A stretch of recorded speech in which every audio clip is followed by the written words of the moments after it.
A ver, ahí está, creo. Buenas, seguimos con esta lista de reproducción titulada Sociedad y Estado, que estamos orientando más para el lado de la sociología, y en este caso vamos a hablar de quien fuera uno de los padres fundadores de la sociología, o quien fuera conocido después como el padre fundador de la sociología. Me refiero a el conde Claude Henry de Saint-Simon, o más conocido como Saint-Simon. ¿En qué años va a desarrollar su obra? Este autor nace en 1760 y fallece en 1825. Si sacamos cuentas, tenía 29, 30 años al producirse la Revolución Francesa, hecho que no podemos pasar de largo, ya que además de adherir a ella, de adherir a la Revolución Francesa, va a ser un pensador marcado o preocupado por esta idea de orden social que se vio alterado precisamente por esa revolución. Él y otros sociólogos, es decir, los padres fundadores de la sociología, van a enmarcar su pensamiento, como decíamos en otros videos, en esta idea de orden social alterado. Hay al menos dos cuestiones que me resultan, para mí, simpáticas de Saint-Simon, y tiene que ver la primera con el hecho de que él era un conde, y por este fervor revolucionario termina relegando de ese título nobiliario y termina regalando, incluso termina cediendo sus tierras a este campesinado revolucionario de la Francia de 1790. Además de este dato, digamos, no sé si pintoresco, pero particular, que es del tipo opulento que termina cediendo sus tierras a la causa de la Revolución Francesa, al campesinado revolucionario de esa Francia, otro de los datos que me parece que pinta bastante bien al autor es esta idea de tener una obra académica inconclusa o que no ha pasado a la historia por ser esos intelectuales que uno ve encerrados en una universidad, que ve encerrados en su biblioteca, en la Sorbona, y que escriben en esa comodidad intelectual. Una de sus obras más famosas son parte de folletines, de ediciones impresas muy para circular rápidamente. Una es el Catecismo Político de los Industriales, que tiene que ver con esa idea de dos cuestiones. Por un lado, el considerar a su obra como siempre inconclusa, siempre queriendo meter mano en su obra para pulirla y para mejorarla. Y por otro lado tiene que ver con el clima convulso de su época y de la intervención política inmediata y pragmática. Creo que también encontramos a autores como Bakunin, de parte del anarquismo, en donde también la obra que nosotros conocemos es obra que él no tenía la intención de publicar, sino que a posteriori otros autores encuentran esa obra y la publican en formato libro. E incluso El Capital de Karl Marx es una obra que el autor siempre ha ido metiendo mano y que se publique ni siquiera termina al momento de fallecer, entonces son obras inconclusas. Me parece que esta idea, por un lado, de la de este conde que termina dando sus tierras a la revolución, y por otro lado, este autor que nunca puede publicar sistemáticamente su obra, son dos datos que nos hablan bastante de él. Este autor también va a ser uno de los padres del positivismo. El positivismo en tanto ciencia del dato, o en tanto ciencia o corroboración de la realidad por medio de datos fácticos, y no tanto por explicaciones a priori o metafísicas. Es decir, no hay que buscar la causa de las cosas en cuestiones religiosas o en cuestiones metafísicas, sino en cuestiones comprobables. La idea positivista viene de ahí, digamos, de que es una ciencia del dato. Y esta filosofía positivista tiene que anteponerse, tiene que ser la contraparte de una filosofía negativa, que sería la filosofía de la Ilustración. Digamos, toda esta filosofía racional de la Ilustración que había llevado al poder los partidarios, a la burguesía en ascenso, que produce la Revolución Francesa, prontamente esta burguesía se va a volver se va a retrotraer, se va a volver más conservadora, porque está viendo demasiados excesos por parte de estos grupos radicalizados. Y estos excesos lo que terminan haciendo es a toda esa idea de avance industrial y de avance de la Ilustración y de la burguesía, va a empezar a florecer esta idea de caos. Entonces, esta filosofía positiva lo que tiene que hacer además es retomar todo ese ideal revolucionario de la Ilustración francesa, pero tener presente esta idea de orden social que no hay que perder bajo ningún punto de vista. Este positivismo, como decíamos, digamos que era el intento de establecer una ciencia que se pueda corroborar, una ciencia fáctica, una ciencia del hecho, y una de las metas centrales de este positivismo de fines del siglo XVIII, principios del siglo XIX, y que se va a dar también a lo largo de todo el siglo XIX,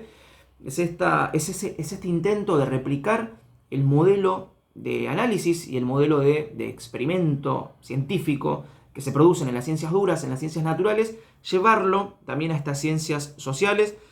a la sociología en este caso. La sociología tiene en este momento histórico el nombre de fisiología social, haciendo alusión precisamente a estos métodos que se producen en el conocimiento de la física, de la química y de la biología, llevados al conocimiento de lo social.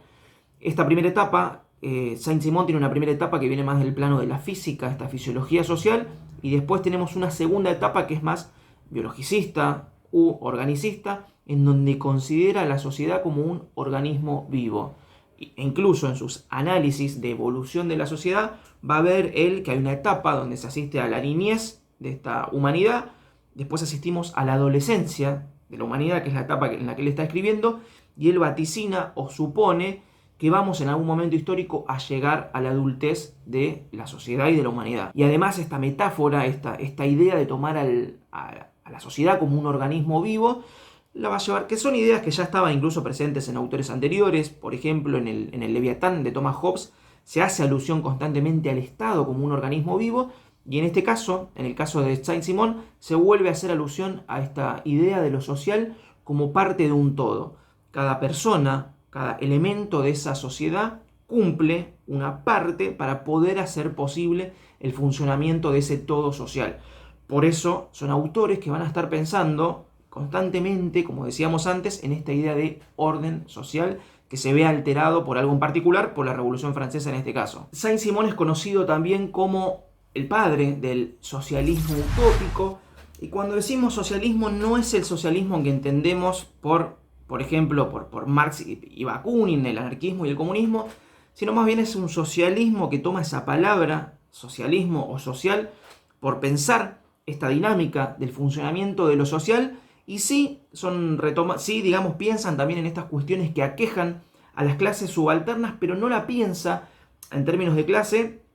la piensa en términos más de estrato o de nivel, y vamos a ver que no está compuesta de la misma forma que se compone para el socialismo científico. Por ejemplo, si para el socialismo científico tenemos el socialismo que piensa Karl Marx, por ejemplo, tenemos dos clases antagónicas, burguesía y proletariado, vamos a ver que para Saint-Simon tenemos una clase ociosa y una clase industrial o una clase que se dedica a la producción.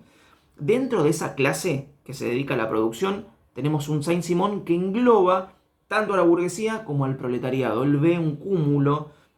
una clase en su conjunto que se dedica a la producción. Entonces él no está atacando tanto, para nada, digamos, en ningún caso ataca a la burguesía como si lo hace Karl Marx, sino que él deposita, este socialismo utópico deposita su fe en esta burguesía industrial en ascenso, y dentro de la clase ociosa no solo coloca este estrato político que se encarga de mandar y de gobernar, sino que también ubica a la nobleza, al clero, a estos sectores nobiliarios que tienen tierras y no se dedican a la producción. Entonces él antepone esas dos clases. Por un lado, esta clase ociosa, que sería la nobleza, y por otro lado, esta clase productora, esta clase industrial en la que él deposita su fe en el progreso de la humanidad.